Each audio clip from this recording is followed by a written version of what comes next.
Cash Flow Diary Podcast, episode 434. Welcome to yet another exciting episode of the Cash Flow Diary Podcast, the podcast that teaches you insider tips, tactics, and strategies for creating leverage streams of cash flow into your life. Learn from top-performing entrepreneurs, business owners, investors, and thought leaders from across the globe as they share their secrets to success. Like what you learn on this and other Cash Flow Diary podcast episodes?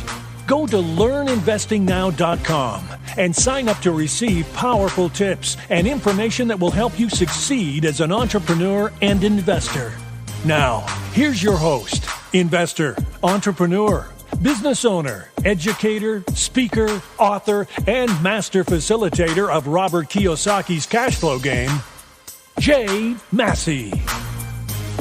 All right, ladies and gentlemen, welcome to another episode of the Cash Flow Diary Podcast. My name is Jay Massey, and I'm glad that you're here today because we are going to talk about something that I think is either plaguing you or, dare I say, the reason for your success or the lack thereof at this moment. Whether you realize it or not, it's part of you building your business. And I know some of you are wondering, what could that be? I mean, Jay, we've talked about sales, we've talked about products and ideas and all kinds of things before. What could we be talking about this time? Well, today we're going to be talking about the art of connection. 7 relationship building skills every leader needs now, not tomorrow, right now. That is the title of the book because here's the thing. As a leader, one of the things that you are managing, maintaining, and constantly building are relationships, whether that be with vendors, whether that be with your customers, whether that be with suppliers, whatever you call them, you have to build these relationships. And being good at it is just necessary. And at the end of the day, we could all use a little bit more help. So I have with me today the author of The Art of Connection, Michael Gelb. Now, you may remember him from a book titled How to Think Like Leonardo da Vinci, 7 Steps to Genius Every Day. He has written 15 books, 1 million copies across all of his books sold.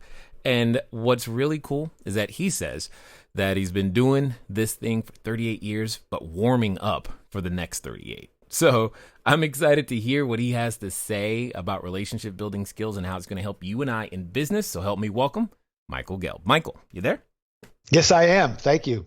I am glad that you have made the time to be here. I got to be honest. I'm somewhat nervous and excited at the same time because when I think about relationship building skills, I think it's a necessary skill. And yet at the same time, I'm like, I'm going to ask questions. I'm going to find loopholes or things that I'm actually not doing well. So this is going to be good, I think, for everybody. But that's the good news. That is the very first chapter in the book about embracing humility. And it's only that attitude that will allow us to continually improve our relationships. The people we have to worry about are the people who think they're really good at it. People who think, oh yeah, I'm a really good listener. So they don't work on it. And they're the ones we have to watch out for. So No doubt. No doubt. So before we get too far in, let me ask you the same question I tend to ask everybody else because I'm curious to hear your answer. You ready? Sure. All right. I tend to look at today's entrepreneurs a lot like yesterday's superheroes, Batman, Robin, Wonder Woman, the Hulk, etc. Mm-hmm. And I think entrepreneurs and superheroes have a ton of things in common. Chief among them is the fact that as an entrepreneur, occasionally I can close my eyes and envision myself using our products and services to save people from themselves. And who knows, when my eyes are closed, I'm probably wearing a cape and tights. But also, like a superhero, there's a time where an entrepreneur has a beginning. So if you think of like Spider-Man, for example, there was a time where he was just a kid going to school, taking some photos, trying to make ends meet. And then one day this event happens. He gets bit by a spider, discovers he's got this newfound ability and has to use it for good or evil. So my question to you is as follows. Before, you've been known for, obviously 15 books and leading seminars for organizations like DuPont, Genentech, Merck, Microsoft, Nike, Raytheon, YPO. You've done a lot of things. Before all of that, what we want to know is, who is Michael Gelb? Mm. Oh, well, before all of that, he was a person with an unbelievable amount of energy, and he still is. Well, you said warming up, so yeah. Yeah. Yeah, my mother said that when I was born, she said, "Oh my God, the energy, what am I going to do with this?" Yeah, no doubt. I got expelled from nursery school. Really? Because yeah, I asked too many questions. I wasn't, I wasn't good at, in those days they had this, one of the things you got graded on was what they called deportment, which Okay. then later became known as behavior. Interesting. And I didn't get good grades in that. That's fine. That's fine. We all start somewhere. Yeah. So, but I had all this energy, and the question is what to do with it. And when it came time to, so the answer to who I am is this just unbelievable core of potential energy with curiosity around how to utilize it in the most useful, intelligent, and joyful way. So Interesting. that's what led me to create my own business. I mean, I've never actually had anybody pay my health insurance. Interesting. I'm 100% Yeah. full entrepreneur from day one. I've always run my own business, always made stuff up based on what I thought could help people, would be of service to others in a way that fit with what I like to do. Mm-hmm. And in the beginning, I got to tell you, I wasn't even focused on the cash flow aspect of it. I just thought I want to just have fun and do what I love to do and enliven and illuminate people. And people started hiring me, and then they started paying me. And I just thought, wow, this is so cool. Money just started flowing in. I didn't even think about it. Eventually I thought, okay, I guess I'm running a business now because I'm making all this money. So that would be the case. Yes, that sounds yes, right. Yeah. So that's just continued. It's just been, that's just what, the way it is. So, and having said all that, this particular new book, The Art of Connection, Mm-hmm. relationships, part of why I felt compelled to write this is I realized that a core aspect of my success and fulfillment in this career thus far has been based on creating relationships with people who, many of whom I've known now for decades. Right. A lot of clients became friends, still are friends. And what's really, when I've been doing this for as many years as I have, what's wonderful is, a lot of my first generation of clients are all retired long ago. Because when I started, my clients were all older than me. Mm. Then I have there's a generation of clients who are around my age. Now they're all retired too. So my clients now are the people who were junior to those people who were the successors to my original clients. Right. So my biggest client right now comes from a fellow who was a client of mine 30 years ago. He retired.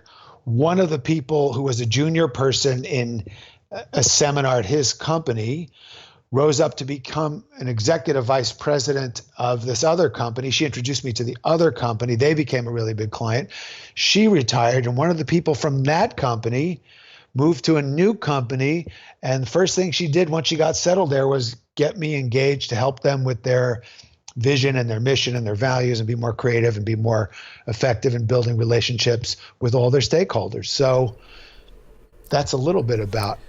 Got it. Well, what I hear in all of that is you're good at building at least long-term relationships, because that could be something in today's economy, which is, I would say, fraught with transactional relationships, not something that's a common skill set. It's not. Well, that's what, again, that's why I felt I had to put all this down, because it's becoming, people are not becoming better at this, and it's going to become more Hold on, important. you mean Twitter's not helping me build better relationships? Come on. Right. Yeah, and when kids are learning their conversation skills from Siri and Alexa, we've got a problem. It's funny you mentioned that, because one of my kids, actually, that's exactly what happened the other day when she was talking to her sister, and like, how did you know they were talking about something? I can't remember what. And one asked the other, how did you know the answer? And the other one responded, well, Siri told me.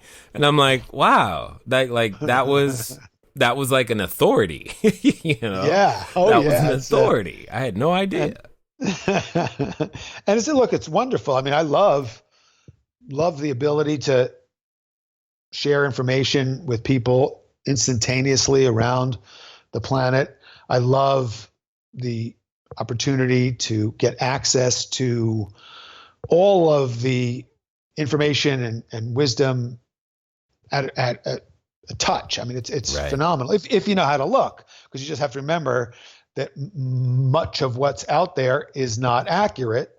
So, one of the quotes I put in the book where I talk about this a little bit is, part of what we're up against, and I checked all the references for this book, and whenever possible, I went back to either see the original book or journal that the science came from, or what I try to do is I actually contact the researcher and I ask them, is this what you really said and what you really concluded? So I've learned to be really diligent about that, especially in my recent books, because it's become more important.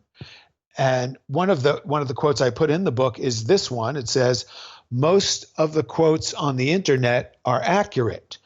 George Washington. So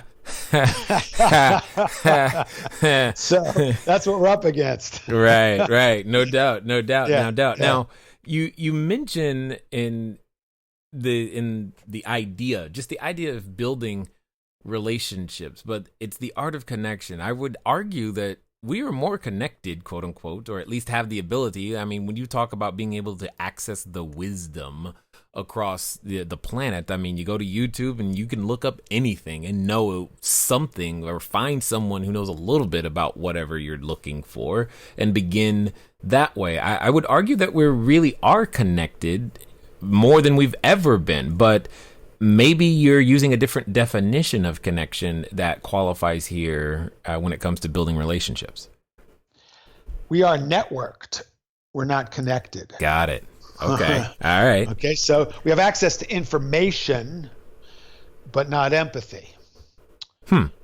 So the soul to soul element is not being served by the onslaught of information. And sometimes an information onslaught makes it harder for people to connect with themselves, for starters, because, well, we've all witnessed people walking down the street and everybody's on their device, people out to dinner and they're not talking to each other, they're all on their device.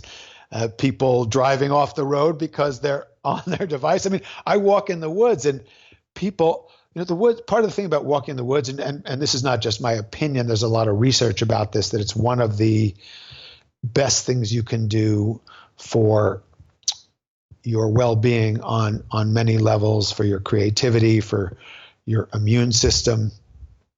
But not if you have your headphones in and you're sending texts while you walk through the woods. I mean, what's wrong with that picture?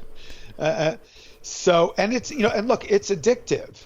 The people, we think of the people out in Silicon Valley, they seem so hip, they're wearing t-shirts and sneakers. They don't seem like the same evil corporate types who purposely got people addicted to cigarettes and didn't mind that, despite the research that showed that, they'd get lung cancer and emphysema.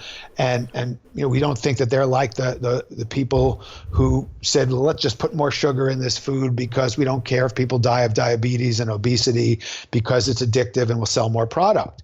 So nicotine is addictive, ruined a lot of people's lives. Sugar is addictive, ruins a lot of people's lives. But your device is more addictive than both of those things. And it's not just taking your lungs or your pancreas, it's taking your brain and your whole nervous system. So it takes tremendous, you have to be a martial artist.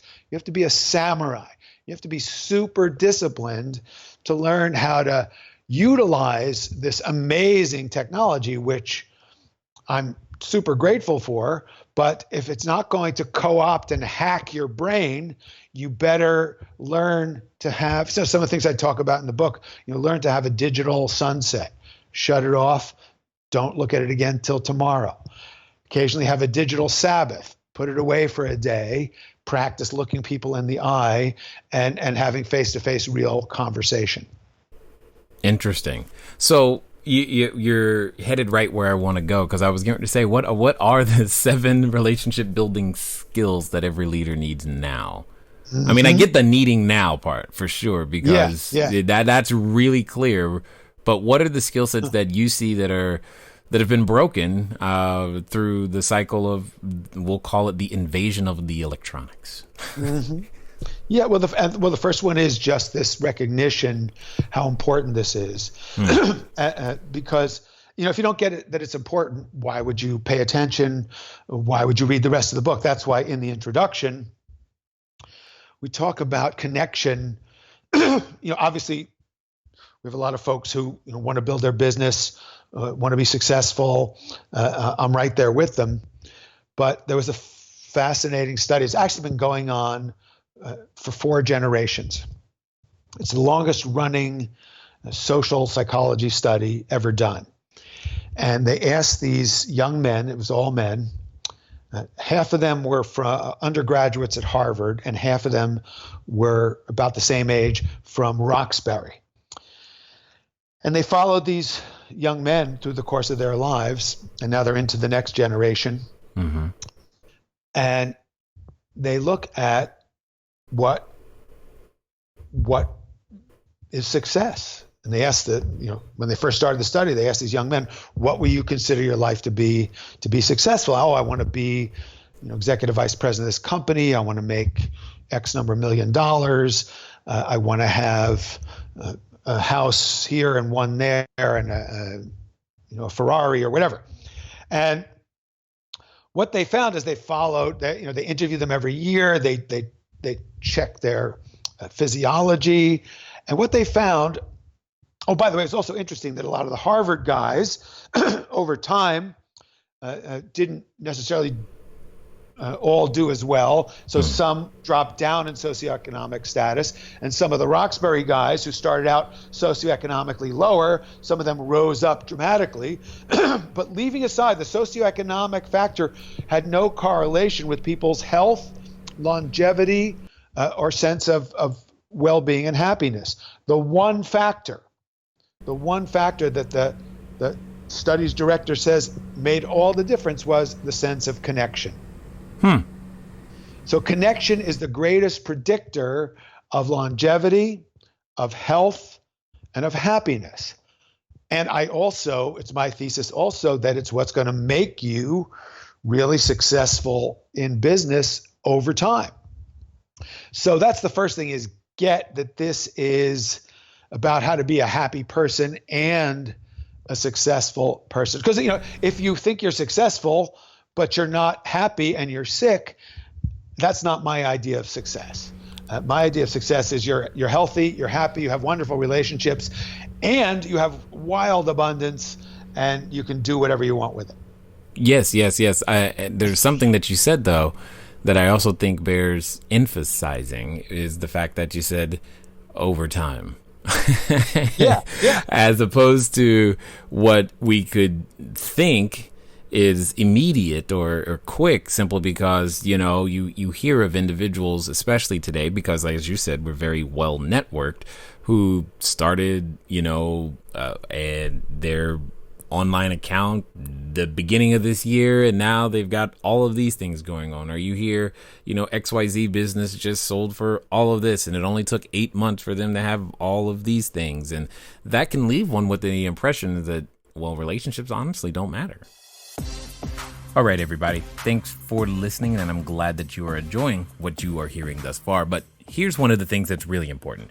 One of the most important things that you can do is get started. One of the things that I've said before, and I say again, once you get started, stay started. But more importantly, there can be lots of roadblocks to getting started. So what we're going to do is we're going to remove one of those roadblocks for you and make it a little bit easier. Because the thing that I don't want to stop you is thinking, do I need a local number? How about a long distance number? Or should it be 800? How on earth am I going to make that happen so that people can contact me as I'm out there building my business, making my cash flow grow? But most importantly, understanding that it doesn't have to be difficult. Many of you may know, but if you don't, there's a company out there by the name of Grasshopper. And what I want you to do is I want you to go over to trygrasshopper.com/cashflow diary. Grasshopper is the entrepreneur's phone system. It works like a traditional phone system, but requires no hardware to purchase, no software to install. It's just a number that flat works. So if you are out there building that distributed workforce across many different locations, it's a way for you to still go out there and make your number be unified, simple, easy to use, something we've been using for quite some time. So again, go over to trygrasshopper.com/cashflow diary. Now, let's get back to the rest of the story. Well, that's the thing is, knock yourself out. I mean, if you can make $1 billion in the next 6 months, do it. And then read my book afterwards. Right. I got you. But this, if it weren't about more than just money, if it weren't about, once you have a guarantee, look, I know people who've succeeded just at the highest levels.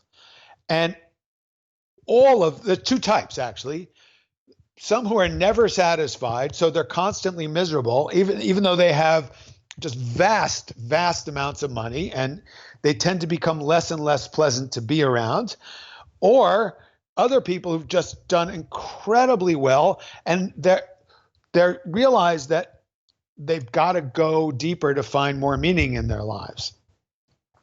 And they realize that relationship is the most precious thing in their life. And so either way, this is about, success. I want people who are listening to our conversation to be as successful as they might ever want to be. And I prefer that they be happy and healthy and not, it's great. There's a section in the book where we talk about the fact that emotions are contagious. So be careful what you catch and you spread. And it turns out that when people are obnoxious, when they're self-centered, when they are self-aggrandizing, when they put other people down, it turns out that although some people can get away with doing that and seem to be successful for a while, in most organizations, this becomes very expensive because people don't want to work for that kind of person. And now, more than ever before, younger people want to work in positive environments. They want to work in a place where they can express themselves, where they feel that they're being valued, where they contribute to something useful, and they can make a lot of money. In other words, we used to think that there was a mindset that said, okay, well, we have to exploit the resources of the earth, and we have to take advantage of people in order to do well ourselves. And that's just tough. And then those people felt guilty and they didn't want to go to hell. So they said, okay, now I'm going to donate a library or a wing of a hospital. I mean, that's the old model. It's like corporate social responsibility. That's like, okay, we're going to set aside some money to fix the problems that we've caused. Right. So So this is an old model. The model that I encourage people to take is make the world a better place, make people happy consistently, treat everybody with dignity and respect, bring out the best in everybody you meet. Emotions are contagious, so you spread energy, joy, positivity. It's uplifting to be around you, so the best people want to come and work with you. Clients like you, they want to do business with you. You go out of your way, you treat everybody with dignity and respect, wherever they are on the proverbial totem pole. And then, first of all, then your life is just more joyful every day. Mm-hmm. And people want to be around you, and they're more engaged and motivated. And over time, you'll make way more money. Yeah, I totally get that.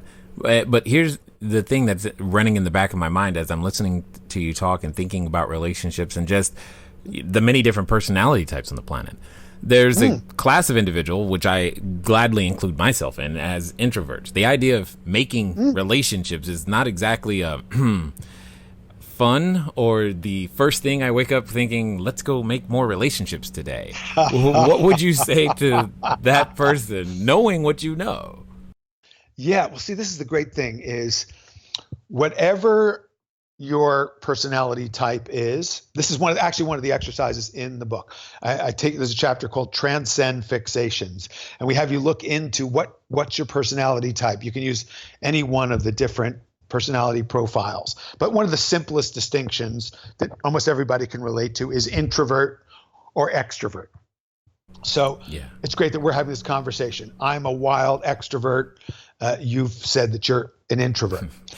So what we need to do, we would be in the opposite ends of every room, I'm sure. But here's the great thing. And it's important to do the opposite of what your habitual proclivity is. Okay. So if you want to grow, if you want to be a more balanced person and have just more opportunity, more, this is called the 7 relationship building skills. This is a skill that you cultivate. So in other words, let me be more specific. I, as a natural extrovert, have learned to discipline myself to act like an introvert.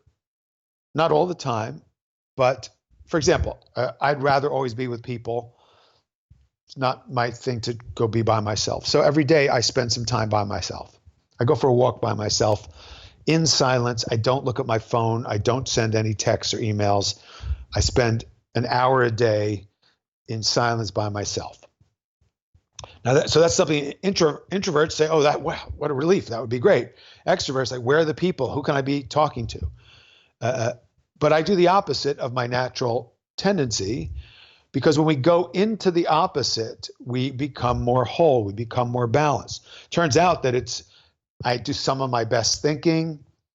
I feel like I deepen my sense of, connection. It's the art of connection with oneself, but then it also strengthens my skill. Let's say I'm facilitating a meeting for a client, which is actually a big part of what I do. I help run meetings where they're trying to solve a problem, or they're working on crafting their strategic plan, or setting their goals for the quarter, for the year, for the next 5 years, or whatever it happens to be. So I have to get all the introverts in the room to contribute and not just let the extroverts run the show. Because that's what will happen. That's the default setting is the extroverts will push the agenda and the introverts will act out passive aggressively. Well, right. So but the other thing is the introverts might have some really, really good ideas, but they don't have the skills at championing those ideas and expressing them. So I I've developed a sensitivity to those introverts, and I've learned how to connect with them and draw out their ideas. And I know how to get the extroverts to be quiet, because I want to learn to be quiet myself. Do you know what I mean? It's like I have real credibility. I can really do this because I can really connect with people who are different than me, because I've gone in to walk in their shoes and look at the world from the point of view of people who are different than I am. And that is a skill that is a core leadership skill. If you just want to surround yourself with people who are just like you in your company, well, then you're all going to have a giant blind spot, and it's not going to serve you as well as having a diverse group of people who you then know how to bring out the different perspectives. You'd be way more innovative. You'll see things you wouldn't see otherwise. Yeah, and that's one of the things that I'm often trying to be aware of, is making sure that everyone that's around our own organization is as different from me and each other as humanly possible, because I want everybody to bring something to the table in that regard. Now, when it comes to building this skill, I like the idea of what you're saying is like putting yourself in an intentional situation to be the opposite of where my natural proclivity might be. But I got to be transparent here and tell you, when you say for me, that would be go put myself in situations to where I'm around people. I suddenly, when just that thought, I just go, I'm tired. I want to go to sleep. That is not like, can we go back to where was that walk in the forest, right? That sounded you do much that better. Sorry. Yeah. No. So yes. Go ahead. I was going to say, how does you said you just disciplined yourself. What does that look like for those of us that are looking to grow these organizations? We all want to be able to connect with our people, whether they be our customers, vendors, or what have you. What does that look like in practice? Yeah, well, in practice, what it looks like is getting up and going and introducing yourself to 5 people when you walk into the room as an introvert. And just it's the classic thing, feel the anxiety, do it anyway. Oh my God. My wife would freak out if I ever did that. She's like, "What? Who is this? Are you okay?" She would actually wonder if I was okay. Well, I tell you something. This is the kind of thing that brings more life to relationships. Okay. Because, especially over the years, because when you see, like when your wife sees you growing and experimenting and shifting out of your habitual mode, I guarantee you that generates more energy. What starts out as anxiety becomes exhilaration when you do something that you thought you couldn't do. It's just like, if you've ever done athletics or martial arts, or just, the simplest analogy is just kind of like, I don't want to go swimming. The water's too cold. Okay, I'm going to make myself, I'm jumping in. Oh my God, I'm freezing. Hey, this is really cool. Right. Someone said that to me the other day about, hey, have you ever tried taking cold showers anymore? I'm like, nope. Never tempted, not even once. That's not a thing for me at all. Well, I'll tell you, I mean, I had a client in Sweden, and they had some estate somewhere where they took us in their boat, and we went to this estate, and it had this big dock. This was a senior team of this Swedish shipping company, and the part of their ritual was all of the guys would get up first thing in the morning, take off all their clothes, run down the dock, and dive into the Baltic Sea. Yeah. Now, and I can't even begin to tell you how cold this was.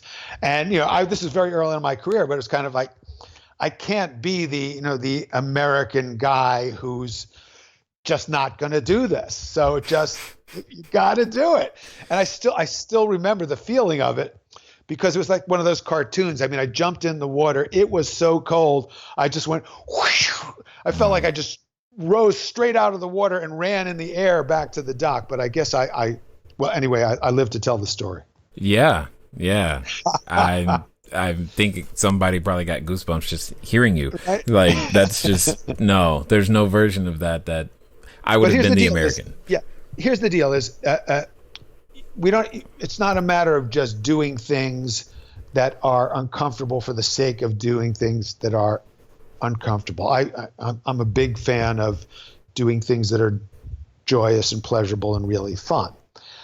And to expand one's capacity for joy, pleasure, and fun, it's really useful to look at how, as you get old, think about it this way. As you get older, how do you become a wiser, more well-balanced, more integrated, more fulfilled human being? Part of how you do that is by changing, growing, developing, pushing your boundaries, and especially if it's something that ultimately will have a business purpose. I mean, if you learn to be freer, you'll never be totally free, by the way. You'll always be an introvert. I'll always be an extrovert. So you don't change your fundamental wiring. But when you expand your repertoire of behaviors so that you are more skilled at connecting with different kinds of people, well, that's obviously going to serve you as you build an organization. It's obviously going to serve you, especially now that the world is global. Right. So you're dealing with people with lots of different cultures, lots of different orientations, lots of different backgrounds.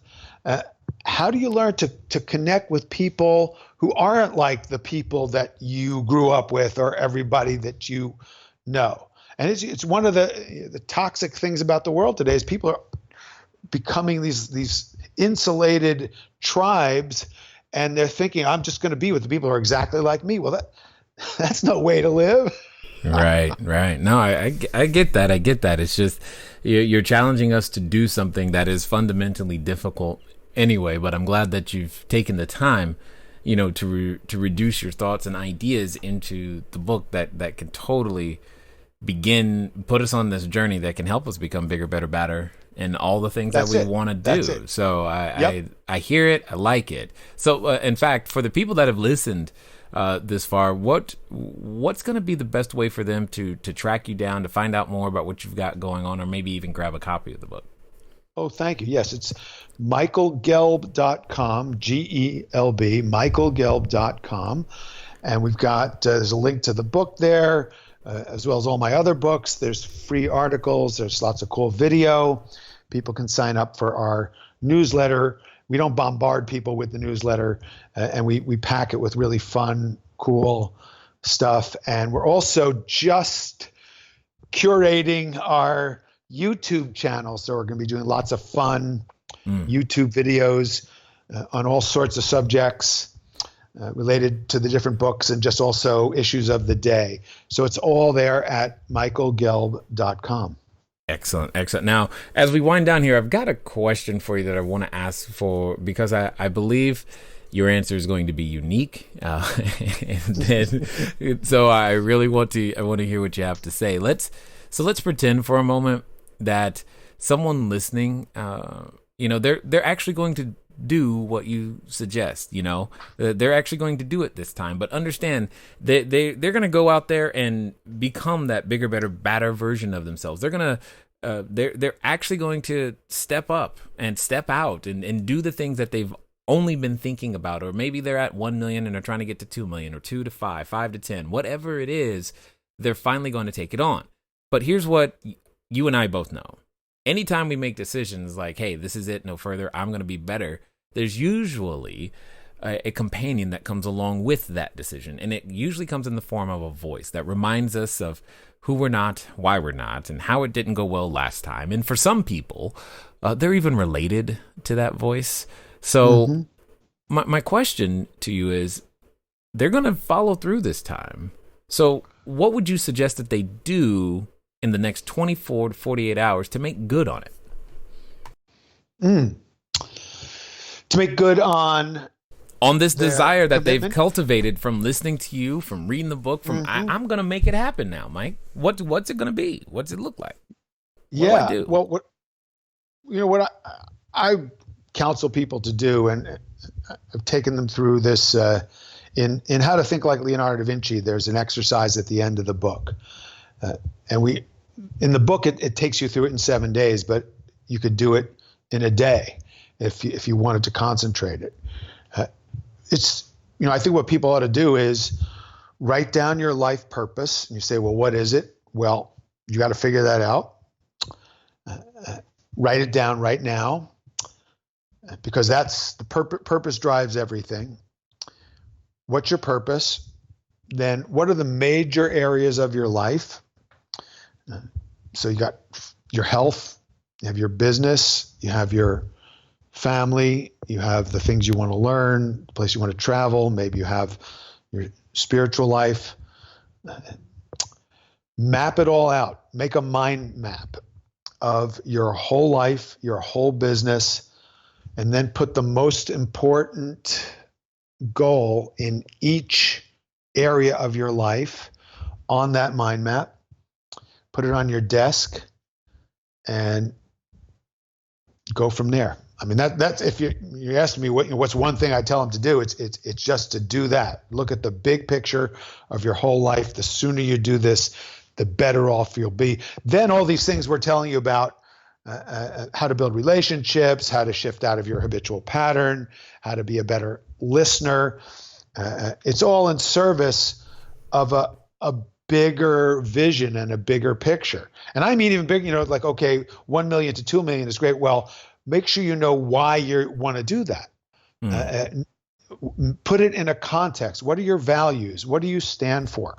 What would you hold true to under any circumstances? That this is how you know who you are and why you're doing what you're doing. And the reason for this is beyond the obvious fact that wouldn't it be great if everybody did this and the world would be a lot more ethical and a lot more thoughtful and a lot more conscious and a lot more intentional.